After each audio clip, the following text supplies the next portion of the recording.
Hi friends, my name is Dipti Bhatnagar. I co-coordinate the Climate Justice and Energy Program for Friends of the Earth International, and I'm based in Justice Ambiental, Friends of the Earth, Mozambique. Thank you for inviting me to submit a recording for this event, The Politics of Climate Change and COP26. So let's talk about the COP26 and the fact that the UK government is pushing ahead with hosting this COP in an unsafe and inequitable and inaccessible manner. And this is why Friends of the Earth International had joined calls from many, many organizations, the Climate Action Network, the Women and Gender Constituency, and of course, the COP26 Coalition itself in early September, demanding postponement of the COP because we saw this coming. We knew that it was not going to be possible at that time, looking already at that time that it was going to be possible to host this in an accessible and equitable way. And that is exactly how it's playing out. Many, many Global South delegates are not going to be able to make it. And this is true of Friends of the Earth groups. This is true of many, many of our allies. This is true even of Southern governments. And of course, this is because of a combination of lack of access to vaccination. And of course, the ever-shifting rules around quarantine and vaccine acceptance from this country and not from that country, and entry issues and visa issues and costs, the prohibitive travel costs, and of course concerns about the health and safety of people.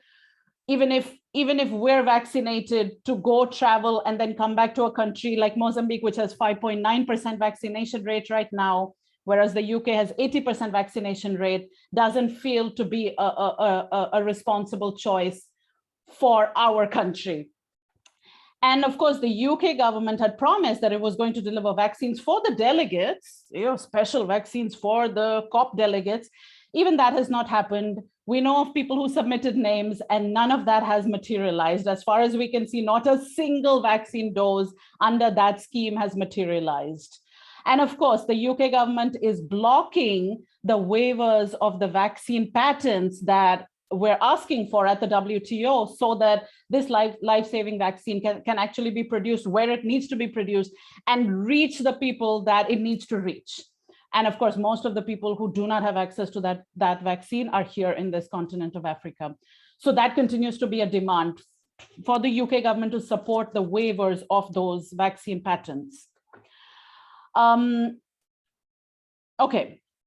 So of course, the pandemic is ravaging the world, and it's deepening the existing health, economic, and social crises.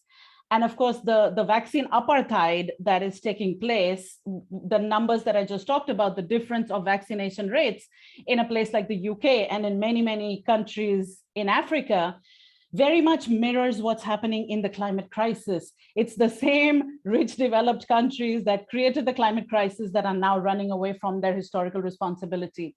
So one issue that continues to be really important is to talk about historical responsibility and demand that rich countries do their fair share.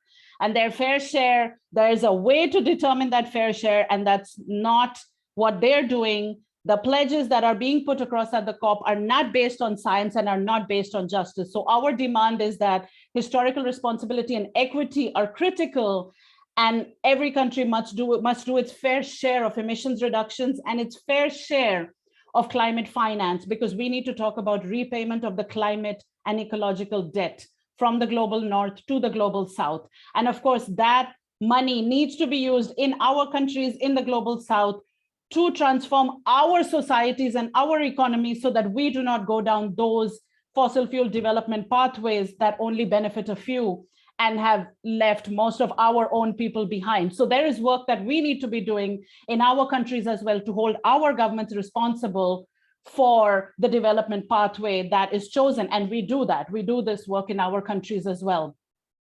So historical responsibility and fair shares are an extremely important question that we need to be talking about at COP26. We need to be demanding for fair shares. We also need to be talking about the net zero and the carbon markets, which are going to be pushed ahead at this COP. And those of you who are going to be there, those of you who are going to be on the streets and in the negotiating rooms and inside the COP space, it's important to bring our voices there for the people who cannot be there, and to talk about supporting, talk about fair shares, call out the governments who are pushing forward false solutions. So the issue of carbon markets, Article 6 was on the table for the last many COPs. And because of progressive, climate justice activists, it's been pushed back every time, and they haven't come to an agreement on it. And this year, it really feels like the UK presidency is going to do whatever it takes. The gloves are off. They're going to do whatever it takes to push this through. And this is a real problem. And we need whoever's going to be there to really oppose the carbon markets. Educate yourselves about what the issues are. There are plenty of resources that are available. We can also help with resources. The other issue is net zero, which also the UK government has been pushing forward in every fora possible. So net zero sounds like a good thing, but net zero is framed in this way for a particular reason. It is not zero.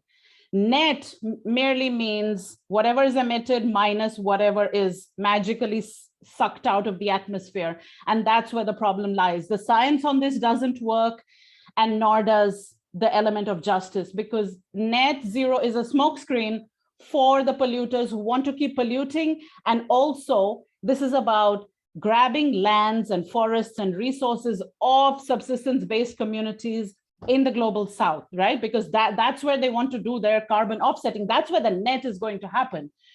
So we are opposed to this, and we want you to stand with us and to oppose the UK government in its bullying is the word, that they've been doing with the other governments and with many other entities, demanding that everyone has a net zero target, even though it's not net zero that we need, it's real zero that we need. So what does that real zero look like? We're facing a multitude of crises. So we need to bring solutions that address those multitude of crises, and not just, this isn't just a carbon problem or a technical problem. So of course we need to phase out fossil fuels as urgently as possible, because it's very clear that's the main contributor to the climate crisis. At the same time, we need to think about energy for people, because we have 800 million people on this planet who do not have access to electricity. So how is that going to happen? And how is that going to happen in a renewable and a socially owned and accessible manner? So we need to be talking about energy sufficiency, which means there's enough energy for everyone, but it's not abused, it's not overconsumed. So we need to be talking about consumption. We also need to be talking about land rights and forest rights for communities. We need to be talking about rights, friends. And that's because their lands, their subsistence resources that they rely on to keep their communities alive are under threat. And we need to be able to stand with Indigenous peoples and local communities and to help them get the right so that their basic resources are not taken away. We need to be talking about the crisis of care, and the valuing of care work very much needs to be a part of the solutions that we think about moving forward, because gender injustice also needs to be addressed along with the climate crisis, along with the energy crisis, along with the inequality crisis. So we have data that the 5% richest people on this planet have produced 37% of emissions from 1990 to 2015. So it's really very clear who is creating the climate crisis.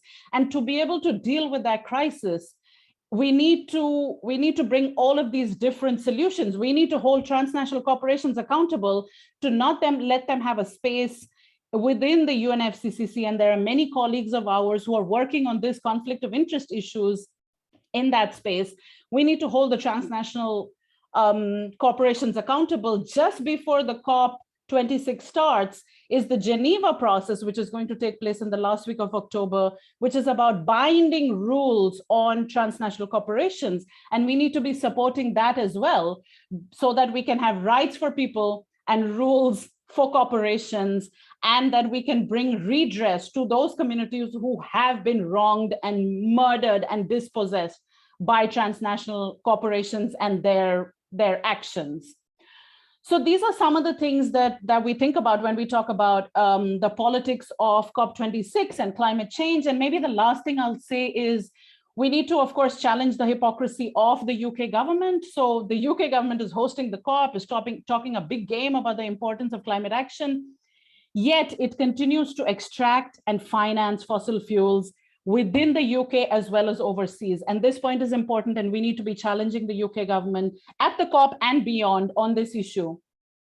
Friends of the Earth, England, Wales, and Northern Ireland has taken the UK government to court over their funding of the Mozambique gas project, which we are fighting here on this land. So we need to be having solidarity. We need to be working together on these issues. And of course, it also means challenging the dirty energy projects that are happening in the UK, the Cambo North Sea oil field, the Whitehaven, Cumbria coal mine, etc. So really, this is about, we need to be working together, building towards system change, building towards the just and feminist transition that we want to see, and coming at it with a value of solidarity. We also need to think about changing our value system so that we don't have a value of competition, rather we have a value of cooperation and solidarity. So I'll stop there because I think I've already run over my time. Thank you very much.